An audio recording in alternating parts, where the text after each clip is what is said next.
J'ai eu vite fait. Ouais, vite fait comme ça. Moi, vite fait quoi? Qu'est-ce qui est vite fait? Non, je suis pas une balance.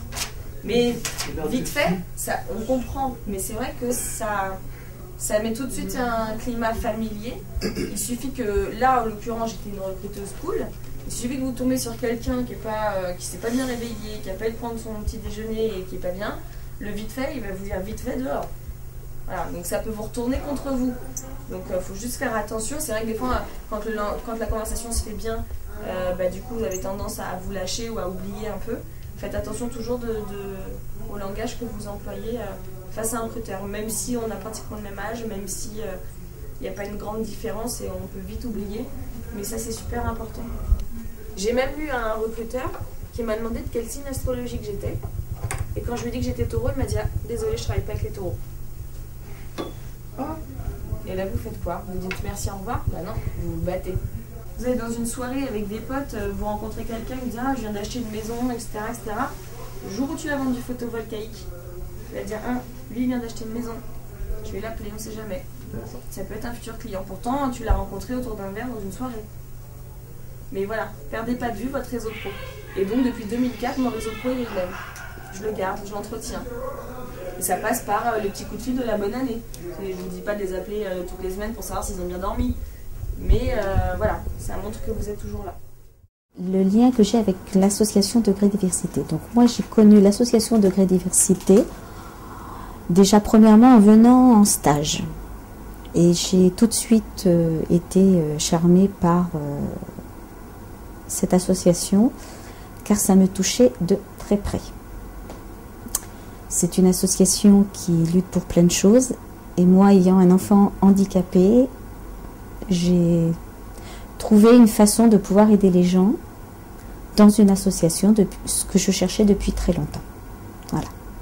Donc j'ai des liens, ça me touche de très près. Donc je suis pas, pour moi je suis pas employée, je suis bénévole de cette association.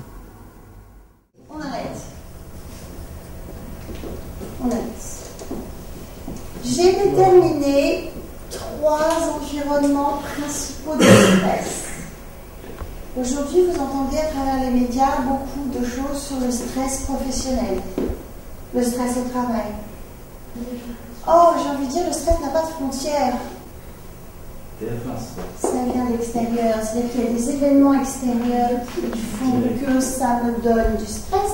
C'est quand même là qu'il vit. Les effets du stress sont ici. C'est la première fois que j'écris en braille, c'est un véritable apprentissage, c'est passionnant. On a envie presque d'en faire loisir après une activité et je suis vraiment fière d'avoir ramené les jeunes de Meaux que je suis justement dans le cadre du projet Émerge, vivre cette aventure avec moi. Comment on va? Alors attends. Et le I, alors là, il y a aussi un ordre de I. Et comment je peux vérifier que tu écris bien? En fait, tu as fait un L, là, le E. On va prendre ici. Voilà, la case d'après, voilà. À droite. À la case d'après, ce que j'ai fait déjà. Là, c'est la majuscule. J'étais pas habitué à ça dans la vie. Et voilà. Ça, c'est quoi? Les musées, t'as vu? T'es jamais parti au musée? Moi, j'ai visité les tours. On va parler de la sortie d'aujourd'hui, on va appeler ça sortie, donc c'est entre guillemets aussi un terme de découverte, vu que c'est des endroits où on allait quand on était à l'école, et on veut aussi prouver que malgré notre jeune âge, on voudrait aussi instaurer la culture pour la génération à venir, et c'est pas parce qu'on vient de cité, de banlieue, que ça nous intéresse pas. On voudrait surtout enlever cette image que parce qu'on a grandi en bas des blocs, parce qu'on a été dans des collèges un petit peu, on va dire, chauds, même peut-être beaucoup. Beaucoup ont été exclus, virés, mais en voyant ce qui s'est passé des centaines d'années avant nous, ce qui se passe aujourd'hui et les fruits que ça porte, on est quand même concentré et on est aussi attiré par cette culture. Certes, une culture française, on n'est peut-être pas de ce milieu comme beaucoup peuvent le penser, que ce qui est français n'intéresse pas les autres origines, mais au contraire, on est venu aujourd'hui et on en tire une grande satisfaction. Qu'est-ce que vous pensez que ça apporte de plus de faire des sorties? Parce que par exemple, vous pouvez être suivi pour ce genre de choses à la mission locale, mais ils ne vous font pas faire des sorties en plus. Qu'est-ce que vous pensez que ça vous apporte en plus que ce qu'il y a d'habitude? Apprendre certaines choses dans la vie. Déjà, c'est la première fois que je fréquente cet endroit-là. J'ai pas l'habitude d'aller au musée en général. Au musée en général, moi c'est plus une boîte de nuit.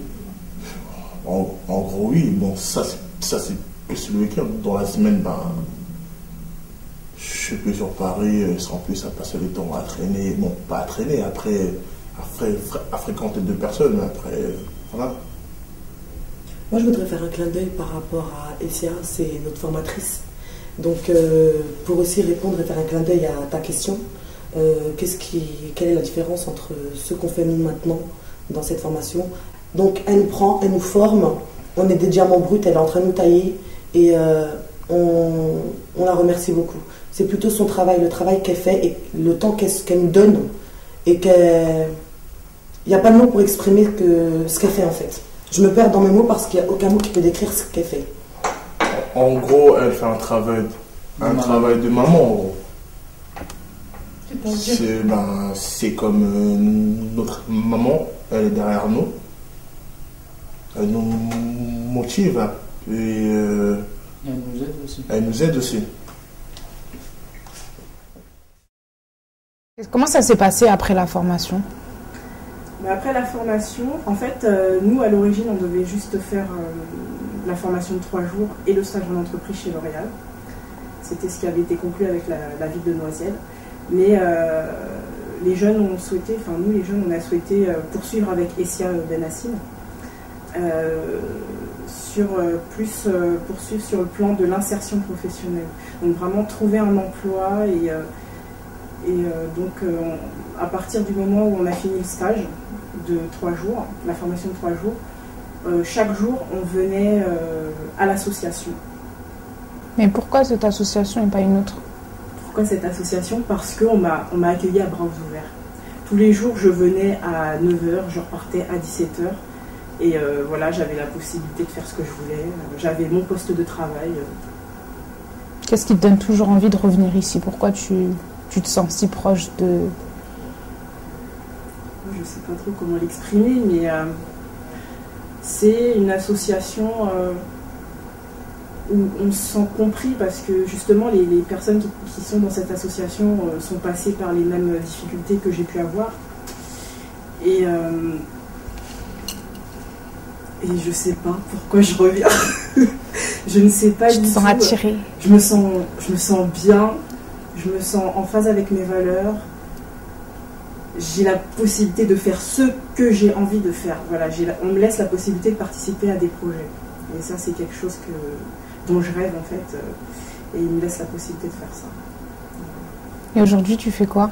Aujourd'hui, en fait, actuellement, je suis je suis aide à domicile. Oui. Donc voilà, dans une société à Noisiel. Et c'est Degré Diversité qui t'a dirigé? C'est Degré Diversité alors ça a été encore compliqué parce que au moment où j'ai rencontré l'entrepreneur, le directeur de l'entreprise, j'étais, disons, dans une phase un peu de chute. Hein, psychologiquement, moralement, j'étais pas bien du tout.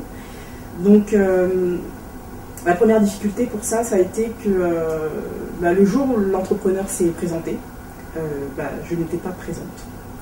Donc du coup, Essia a demandé à l'entrepreneur de revenir et ça a été la bonne. Voilà, et donc c'est Degré Diversité qui m'a trouvé mon emploi en fait. Mon premier emploi sérieux, en CDI. Et ça te plaît ce que tu fais aujourd'hui? Ça me plaît. C'est bien. En tout cas, tu as l'air épanouie. Je sais pas si tu veux ajouter quelque chose ou n'importe quoi. Je sais pas, moi ce que Un message sur l'association ou sur... si vous avez envie de vous engager, de rencontrer des gens, venez. La porte est ouverte.